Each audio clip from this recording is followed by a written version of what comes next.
All right, let's talk about Dak Prescott and the Dallas Cowboys going up against the Steelers and getting a victory. And, Prescott, like most quarterbacks when they play the Steelers, made his fair share of mistakes, but man, did he make some good plays in this one. And I was very impressed, even as someone who can come off as a Dak Prescott hater at times. This is definitely what you like to see from Dak. He was great in this one, I thought. Again, some mistakes. We'll get into the mistakes, but let's start off with some positives here. Starting off with this play, part of it was just giving his receivers a chance right here, where it's a man coverage concept, and you have a receiver running a route that, could get open here. This is Jalen Brooks actually running this route, interestingly enough, and watch how he runs it. Prescott takes the snap, and you see that, is there a window? Kind of. Yes, there is a window. If the ball is there now, this is a catch. The issue, the ball isn't there now, because the second it's looking to be open, a couple Pittsburgh Steelers, one who's in man coverage, the other who's just kind of floating over the area, are reading this play and trying to get over to make a tackle right at the first down marker. However, Prescott puts that one right on the money, and they are able to get, not all of it, but enough of it. And again, it's giving your receiver a chance, getting the ball there quickly. This is a really good play from Prescott. This next one was an incredible one, quite frankly. Again, zone coverage that the Steelers are in. We're going to see a lot of zone coverage. This time quarters coverage, though, as it's a 3rd down and 14. So Pittsburgh definitely just trying to make sure they don't give up too many yards, especially with Dallas being on their own 20. Even if they gain like 10 yards or so, you're not in position to go for it. So for Pittsburgh, they feel pretty good. Just don't give up the big play. So Dallas is going for the big play, which again, I kind of like, right?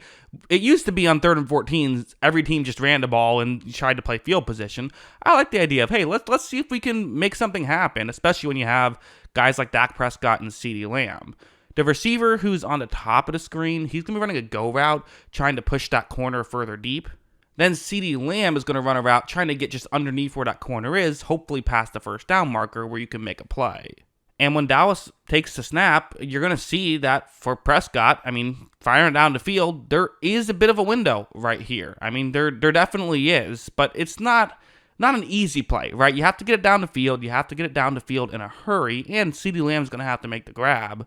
But all of that does, in fact, happen. Again, really good stuff here from Dak Prescott. This is high-level stuff. This is $60 million a year stuff, I would say. This is just this is what you like to see. So there was definitely some of that, of just making great plays. And then there was some more, simple stuff. I did think that the Steelers had more uncharacteristic coverages that, you don't typically see from them, which to some degree you have to give Dallas credit for. Like this play, for example, it's a zone coverage concept, and you see, have a receiver running a route that could get into a gap in coverage over the middle right here. This is Kayvon Turpin running this route.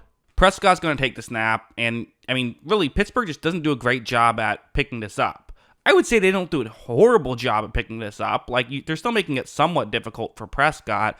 But for one thing, again, the timing on this route is so good. Throwing it when it's going to be as open as possible before the safeties can get there, but, far enough down the field that the linebacker doesn't have a chance. Right on the money, too. Turpin's able to make a nice grab, and they're able to pick up a huge play on that one. So, hey, a chunk play like this really comes in handy, right? So, yeah, this was very good by Prescott. And this one was a really good one as well. This was ultimately on a drive they didn't end up scoring on. We'll touch on that later. But the play itself was very good. A 3rd down and 4, cover 2 zone that the Steelers are in.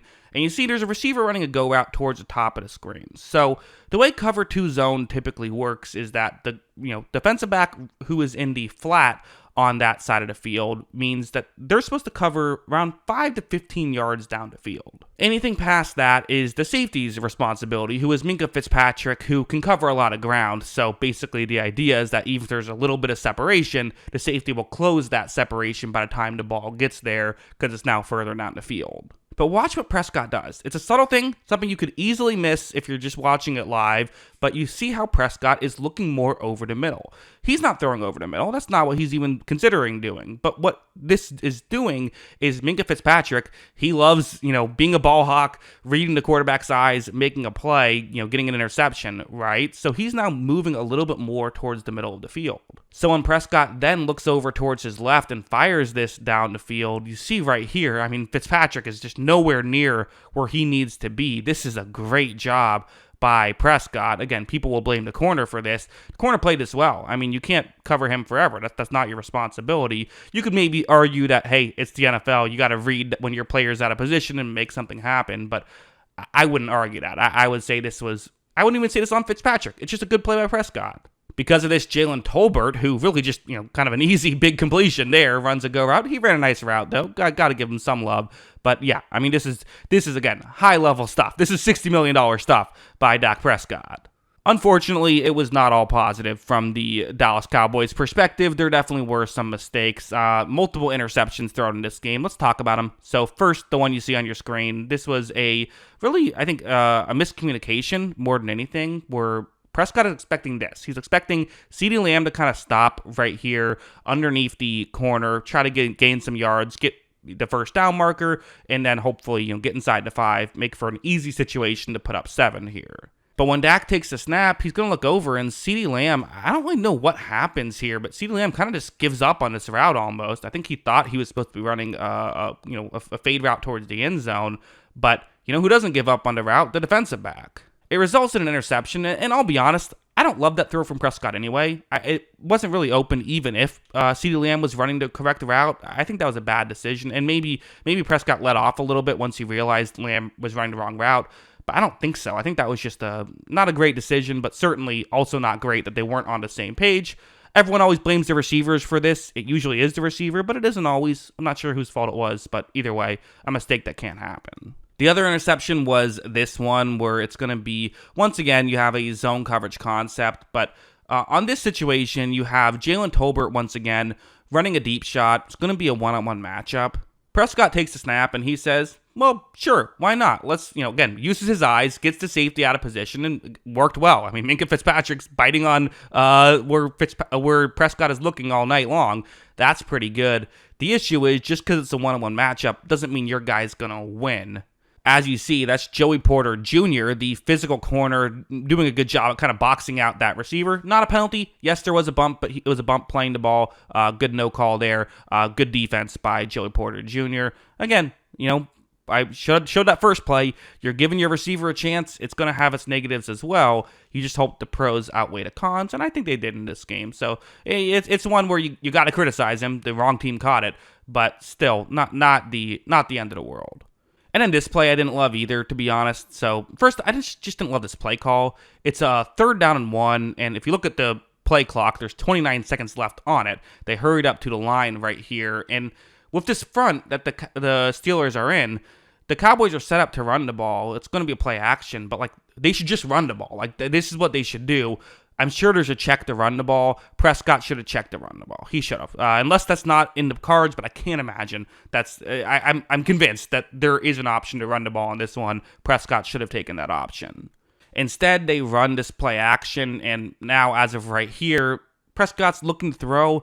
He just doesn't love what he sees, and it's going to make another mistake. He ends up trying to get outside the pocket and then just blindly throwing one away. And had he thrown one away earlier, had he read earlier the play wasn't working and gotten rid of the football, then they would have had a 4th and 1 with an opportunity to go for it at the 39-yard line. Maybe you don't want to, I don't know, but field position still matters. Instead, since he threw it to where nobody was, it was a grounding penalty, and they had to punt the ball away and lost some field positions. So, not a great play there by Prescott.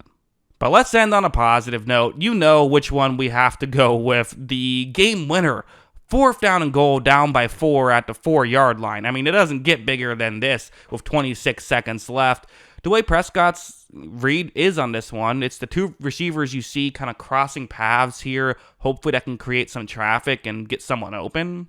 However, when the Cowboys take the snap, you see right here, I mean, really, Pittsburgh's all over it. So I think a lot of, especially young quarterbacks, but quarterbacks in general, would panic in this situation and try to make something else happen. But Prescott understands how this play works. He has another receiver right there, Jalen Tolbert. That's his next read, crossing paths all the way over from the offense's right to the offense's left. It's a tough route to cover. I mean, you even see the defensive back will have traffic to try and get over and cover this. Of course, the issue is it takes some time to develop, but hey, got to give credit to this Dallas Cowboys offensive line. It feels like every key play, TJ Watt gets there for a sack. Well, not this time. They got it blocked. Tolbert does get open. Prescott makes a great throw, and the Cowboys win the football game. I mean, that's a huge play right there as they're able to go up to 3-2 and stay alive. And listen, again, we can sit here and talk contract and all this with Dak Prescott, but at the end of the day, he was the reason they won this game. He was fantastic in this. Yes, there were some issues that you need to fix, but again, you're playing the Steelers. You're gonna have some issues. The good more than outweighed the bad. This was a great game from Prescott. That's what I think. What do you think? Let me know in the comments below. Always love hearing from ya. And of course, as always, thanks for watching.